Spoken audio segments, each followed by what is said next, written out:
Bom dia a todos.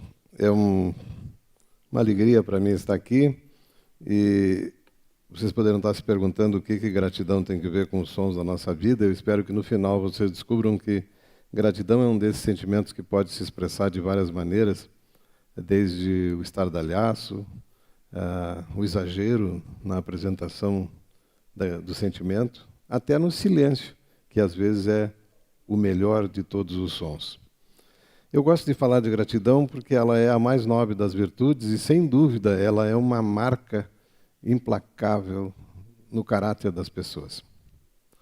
Como é muito improvável que alguém passe pela vida sem ter que, em algum momento, alguém lhe tenha estendido a mão, nós podemos dizer, com certeza, sem nenhuma margem de erro, que o mal agradecido não presta. E não é possível ser generoso com esse tipo de gente. O nosso primeiro sentimento de gratidão deve estar lá na infância, com o nosso pai, que, travestido de herói, nos socorreu numa situação de temor, e nós o amamos naquele momento mais do que em qualquer outra situação.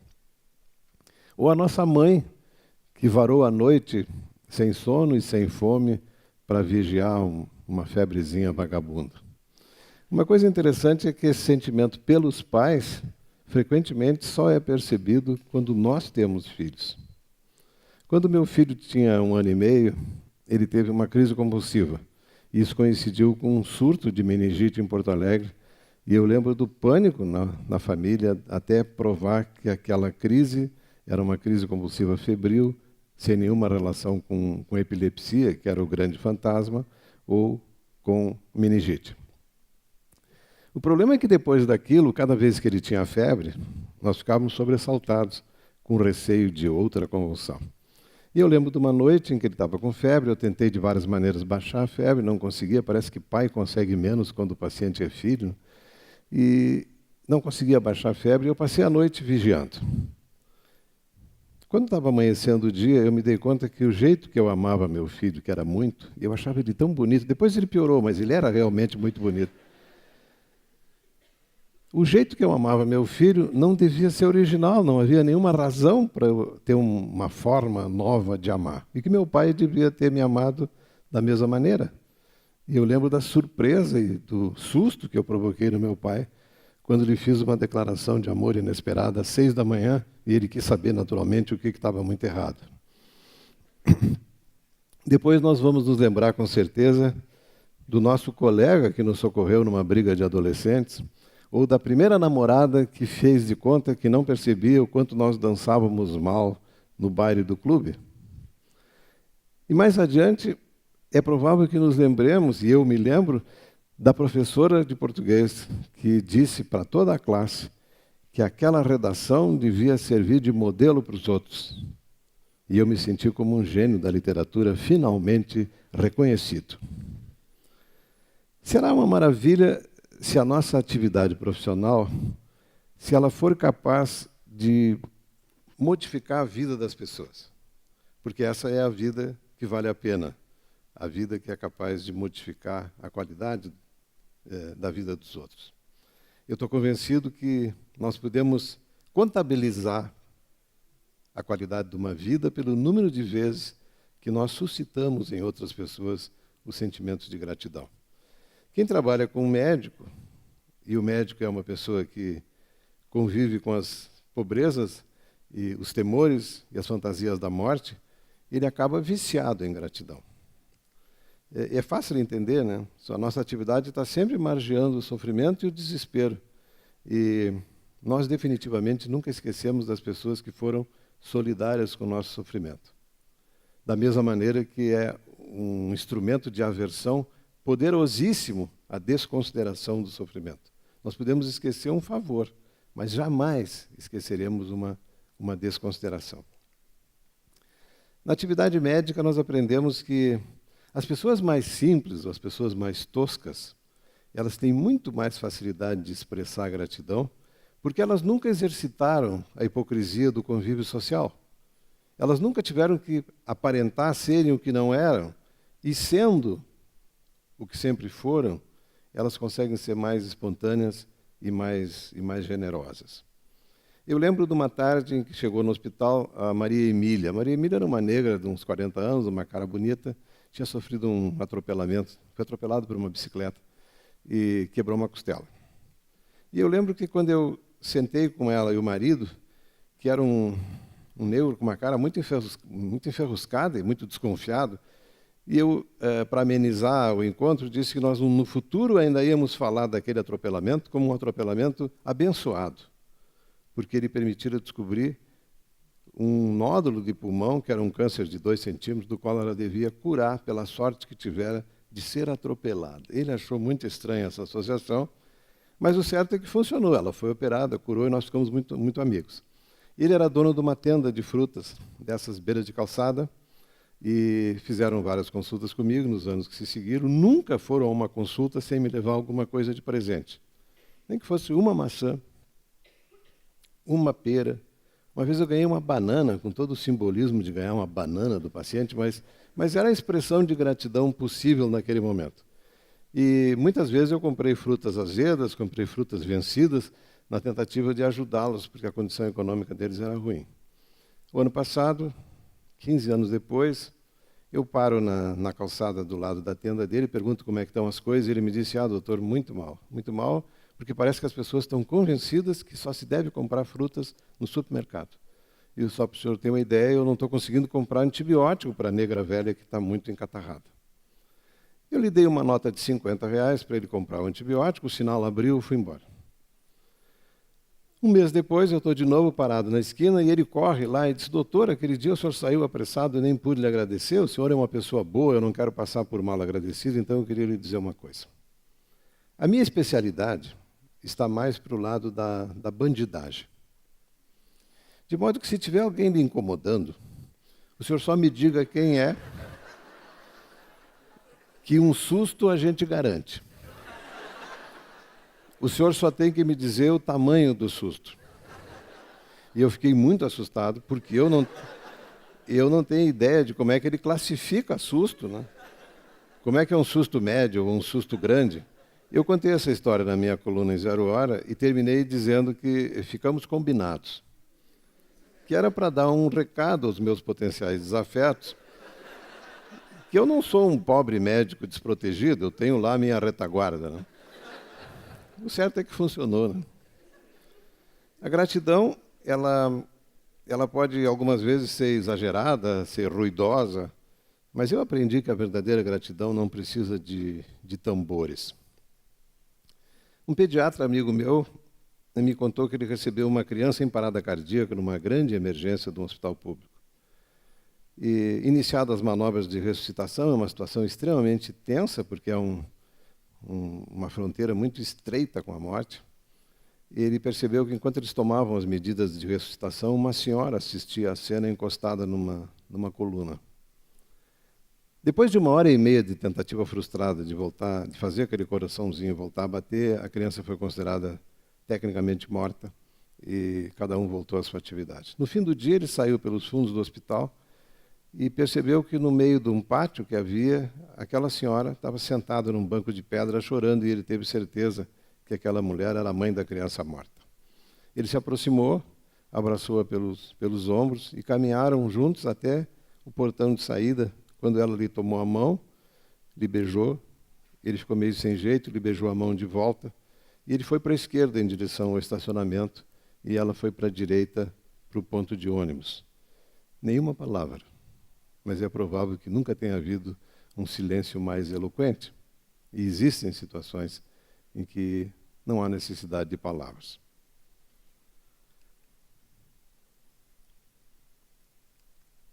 É muito importante perceber que gratidão tem várias formas de apresentação.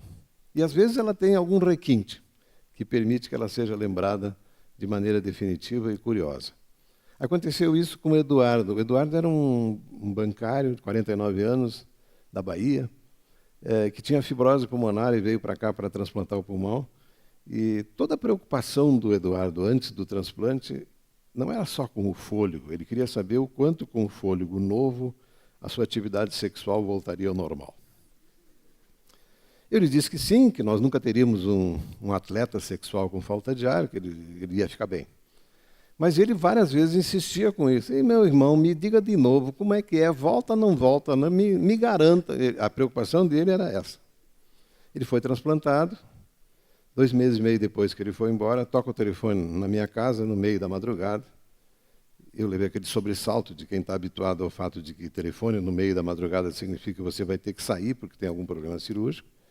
E quando eu atendi, aquele sotaque inconfundível, né? Camargo, é Eduardo, consegui! E eu voltei a dormir muito feliz porque eu tinha, de alguma maneira, participado dessa orgia virtual, né?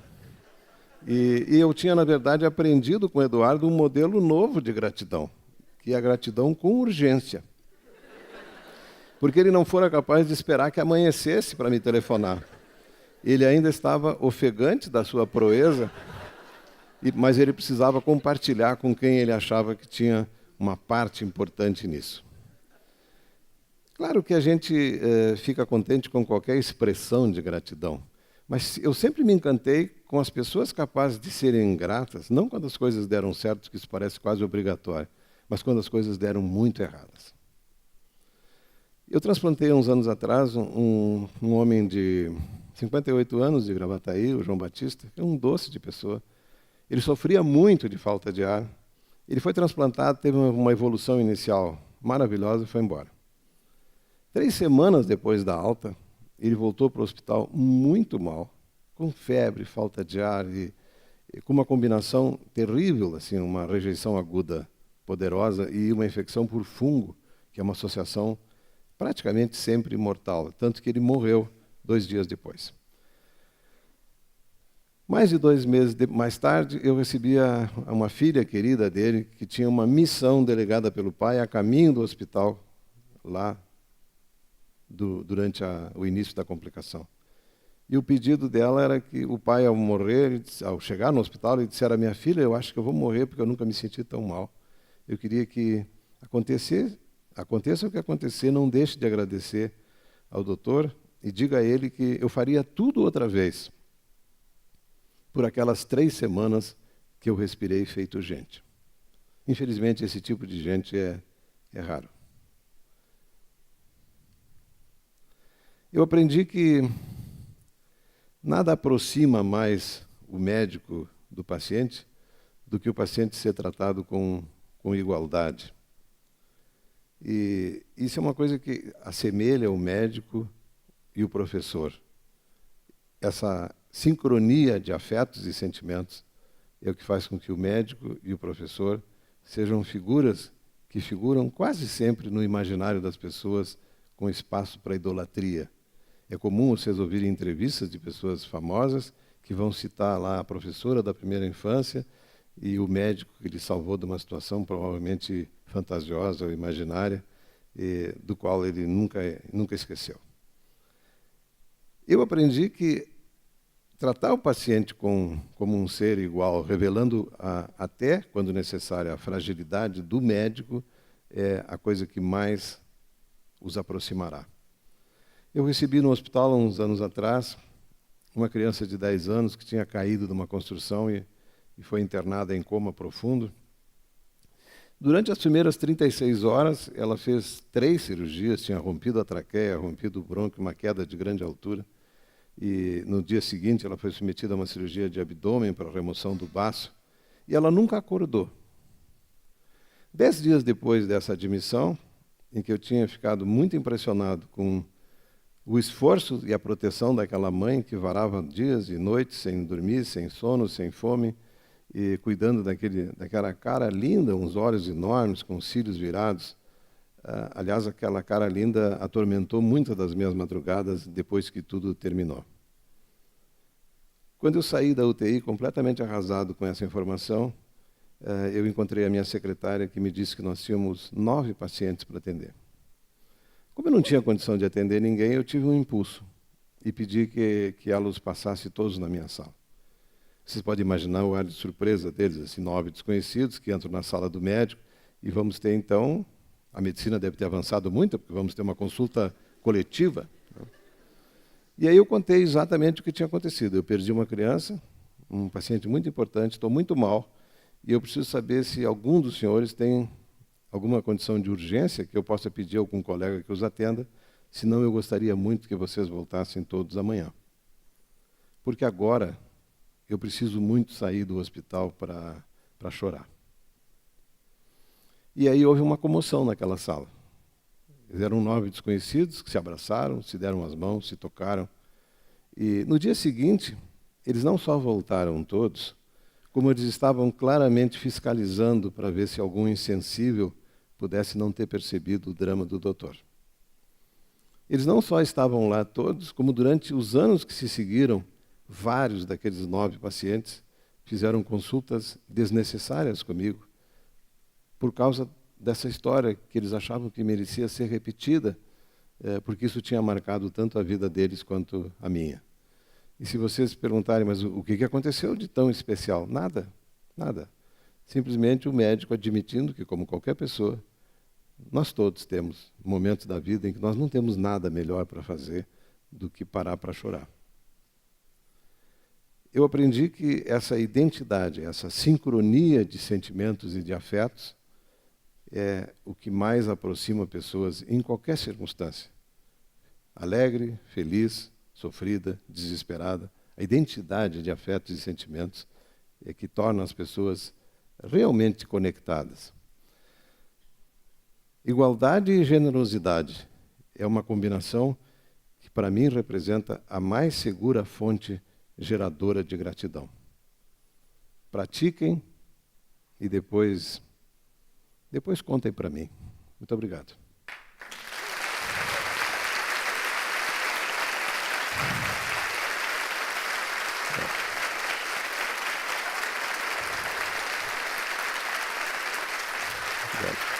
Obrigado.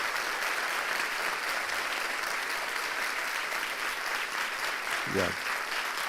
Obrigado.